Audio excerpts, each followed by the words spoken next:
Guys, sudah pada nonton film ini nggak, si Joko Anwar yang serialnya ditayang di Netflix 14 Juni kemarin ya. Dan itu berisi 7 episode yang masing-masing sebetulnya itu ceritanya terpisah ya. Tapi pada akhirnya akan dirangkum dalam episode ke-7. Dan kok episode-episodenya itu juga saya lihat ini banyak mengeksplorasi soal kehidupan nyata. Terus tapi ada yang kontroversial juga ya, soalnya soal episode di Encounter gitu loh. Jadi cerita si Lukman Sardi. Terus itu dia ceritanya jadi nabi, itu dia dapat wahyu. Dia ceritanya ngelihat jadi nelayan, terus dia dianggap orang yang hopeless lah begitu, tapi dia tuh terus ketemu foto malaikat gitu loh. Terus dia direndahkan sama orang-orang gitu kan, tapi di akhir episode dia ternyata mendapat super power. Dia diketemuin oleh seorang dewi yang diperankan oleh Happy Salma. Dan ini sangat kontroversial ya, akhirnya jadi bisa terbang gitu dan memisahkan pertengkaran antara satu penjajah penduduk asli gitu loh. Dan ini sangat-sangat kontroversial. Dan yang menarik juga bagi saya itu episode pertama. Episode pertama itu menurut saya yang terbaik dari semuanya ya.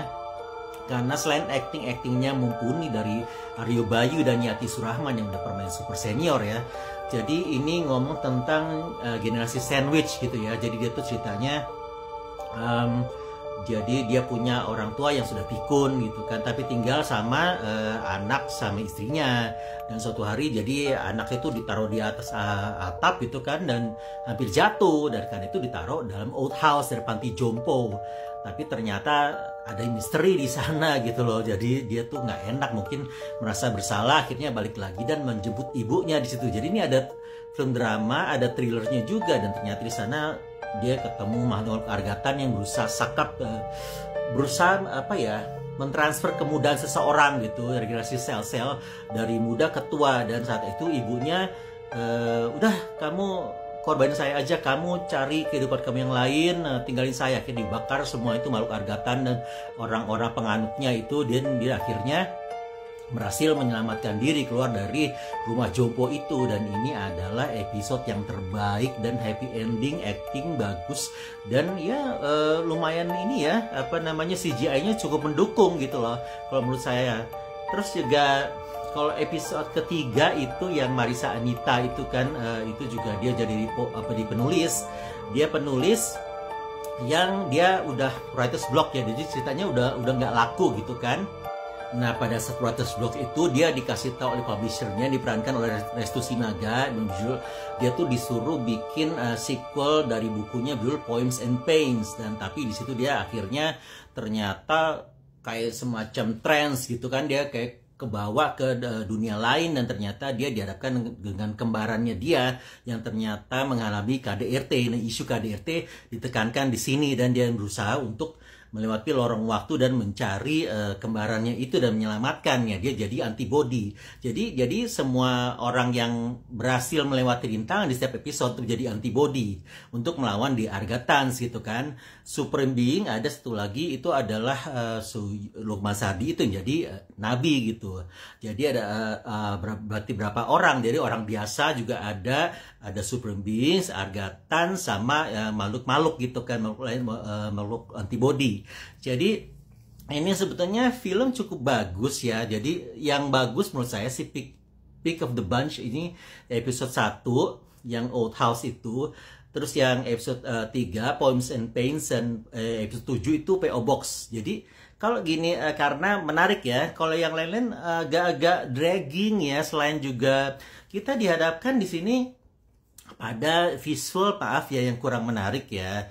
Jadi misalnya tuh orang ganteng atau cantik pun di sini sulap jadi kumel gitu, jadi kayak penuh jelaga. Entah makeupnya dibikin jadi orang miskin dengan baju lecek-lecek gitu kan, lokasi yang kumuh. Jadi kita kalau misalnya kita mau ngeliat pemandangan yang bagus di sini, kita tidak akan menemukannya gitu kan.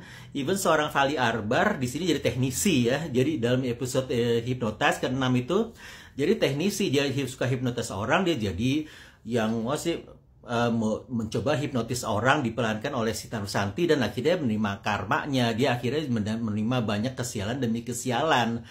Jadi kayaknya di sini Aku nggak tahu ini sutradaranya ada beberapa, kalau nggak salah 3 atau 4 ya di sini. Selain Joko Anwar hanya menyutradarai 2 diantaranya. Kalau aku bilang yang bagus cuma episode 1, 3, dan 7, yang lain skip juga nggak apa-apa sih, karena aku bilang agak boring ya. Selain juga terlalu menjual kemiskinan dan kelecekan gitu kan, jadi kayaknya mungkin agak melupakan satu faktor utama ya. Di dalam ini kan hiburan ya, kita pengen nonton tuh dikasih hiburan.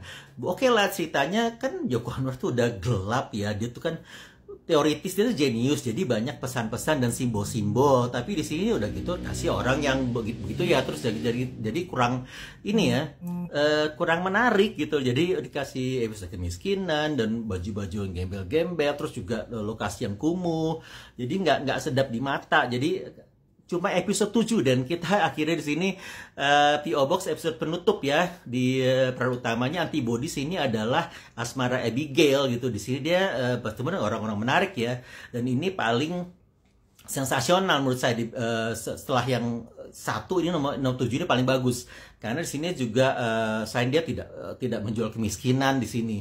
Jadi kita ngelihat dia di seorang penaksir berlian gitu kan. Dia ceritanya mereka tuh dikumpulin satu lift, terus juga suruh mau interview satu ini pekerjaan tapi gajinya gede gitu loh. Tapi ternyata dia tuh di sana akhirnya liftnya tuh bergoncang, terus akhirnya ternyata ini mereka tuh tiba-tiba nggak sadar, tiba-tiba mereka oleh mau disantap di masing-masing kelebihannya itu oleh kanibal-kanibal, tapi yang elit gitu. Kanibal yang keren-keren gitu loh kan. Ketuanya itu Pragati senior itu namanya Sita Ibrahim ya, atau Sita Toib. Nah itu dia tuh, she stole the show, she looks so elegant. That's what I expect from a Joko Anwar gitu loh. Jadi tidak hanya menjual misteri, kepekatan cerita atau kesulitan cerita, tapi juga menyejukkan mata. Dia benar-benar stylish. Dia sebagai ketua dari kanibal itu, dia jadi di sini benar-benar gore ya.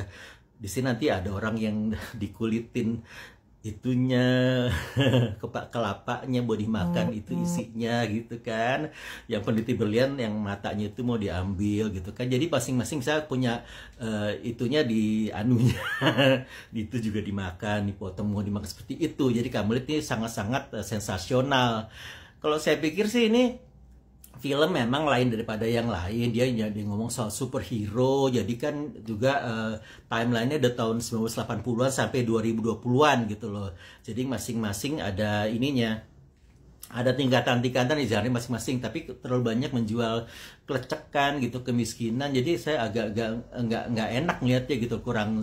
Kecuali episode 1, 3, 7 yang lain kamu bisa skip sih. Kalau aku sih nggak, kalau aku personally ya, nggak tahu kalau kamu episode yang mana kamu suka gitu loh. Kalau actual tone dari movie ini tuh gloomy, semuanya suram. Jadi memang si film Joko Anwar selalu begitu kan. Tapi ini CGI-nya cukup bagus lah untuk ukuran film Indonesia gitu kan. Ya soal argartannya ya, makhluk-makhluk itu lumayan gitu kan. Kita jangan banding sama luar negeri, Avengers itu jangan, tapi ini cukup bagus. Kalau menurut kamu episode mana yang kamu suka? Drop some comments, bye-bye.